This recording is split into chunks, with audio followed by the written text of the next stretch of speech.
Everything is digital now, from your calculator to your calendar, from your books to even your hooks. In the last few decades, we went from buying products to downloading them, and that has changed the definition of product design. Today, the lines between physical and digital are so blurred that it has created this dilemma that what is product design and who are product designers. But today, we'll put an end to this controversy by going back to diligence.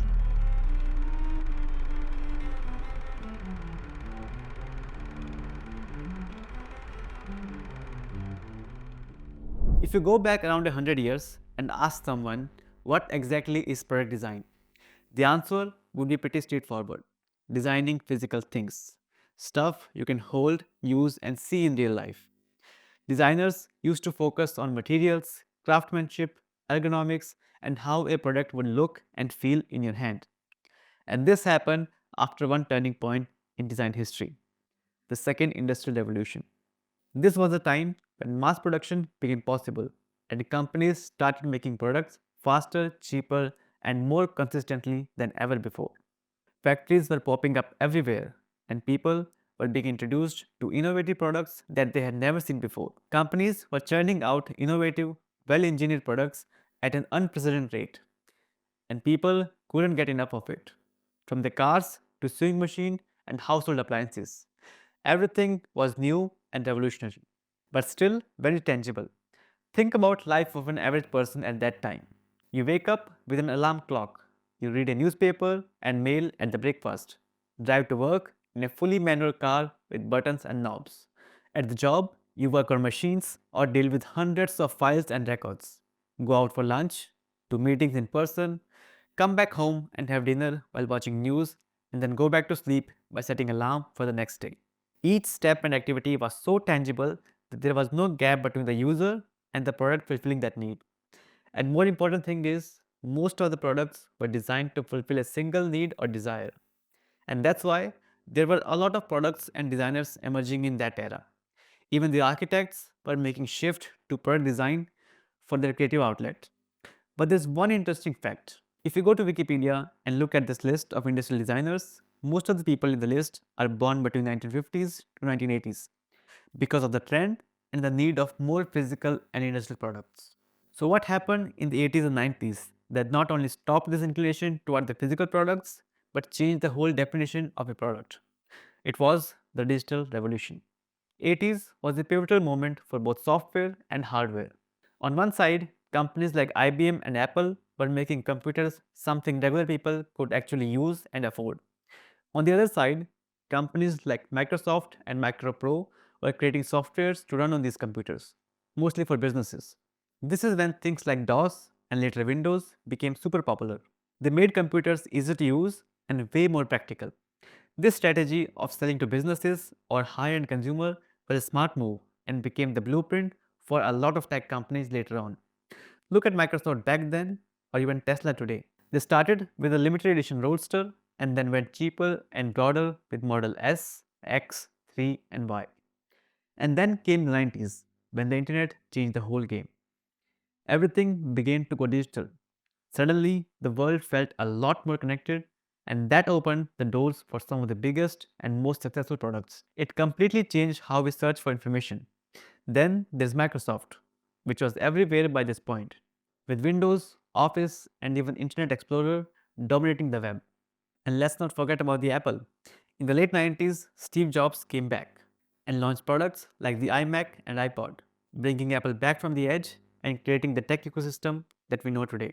But it wasn't just about the computers. The 2000s gave us social media and apps that changed how we live our lives. Things like Facebook, Twitter, and YouTube didn't just connect people, they became part of everyday life. These were products that lived completely online. Then, when smartphones hit the scene, especially after the iPhone came out in 2007, apps became the new way to interact with the digital products. Everything moved into our pockets, and suddenly we were using apps and services everywhere we went. Now, here we are today, and almost everything is digital.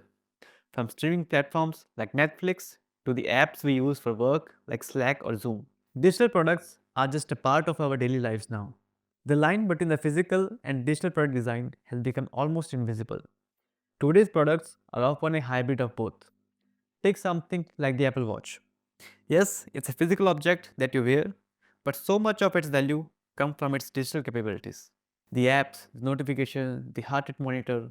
We don't have any direct use of the curved glass body, the screen, or the crown. It's not just a watch, it's a digital product wrapped in a physical form. This blurring of lines can be seen everywhere.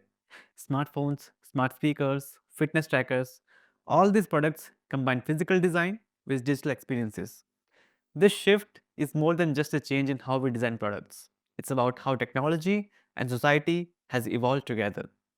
This is where the socio-technical system theory comes into play. According to this theory, every product exists within a large system where both the technical aspects, like the design and function of the product, and the social aspect, like how people use and interact with it, are deeply interconnected. Think of it in this way. In the past, product design was about making standalone objects. Your alarm clock, your car, your telephone, each designed to perform a single function, separate from everything else. But today, that's no longer the case. Products are no longer just products, they are part of a much larger ecosystem of technology, services, and user interactions. Take the Apple Watch again as an example. On the surface, it's just a physical product, a watch that tells the time, made of premium materials and designed with sleek aesthetics. But that's only part of the story. The real value of the Apple Watch comes from its integration into your digital life. Notifications, apps, health data, all sync together to your other devices. You're not just using a watch, you're engaging with the whole digital system.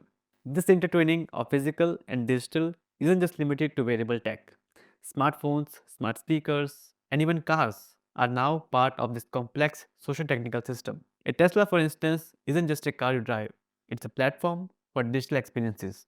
From the over the air software updates that improve its functionality to the way it interacts with your phone and even the self driving technology. You're no longer just buying a car, you're buying into a system that merges software and hardware to offer a seamless experience. This shift has completely changed how we think about product design. It's no longer just about the physical materials or the shape of an object.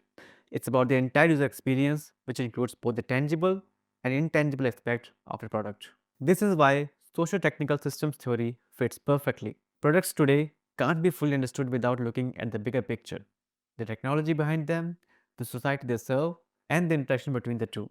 Now, despite all the philosophical talk about the blurring lines between physical and digital products, the job market is still catching up. There is a real dilemma, both for designers and for employers, about what exactly product design means today.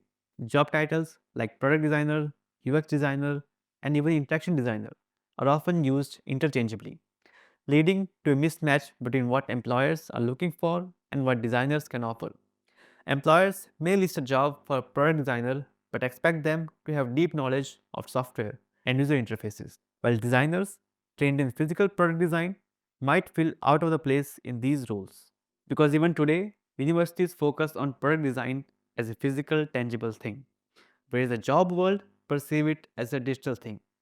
And when these graduates go and search for job titles as a product designer, they get surprised because the requirements are completely digital.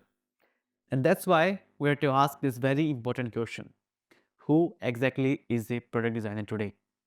In my opinion, if you design something, whether it's physical or digital, and that thing stands as a complete functional product on its own, then yes, you are a product designer. Let me break down with a simple example. If you are designing something like a mouse, you're responsible for its shape, the materials, the components inside, and its overall look and feel. And once the design is finished, it's ready for user to pick up, plug in, and use. And that's a complete standalone product. In this case, you are undoubtedly a product designer because you have created something that fulfills its purpose from end to end. Now, if you're designing something digital, like an app or a website, and it's also complete in itself, like Airbnb or Netflix, then again, you are a product designer. Why?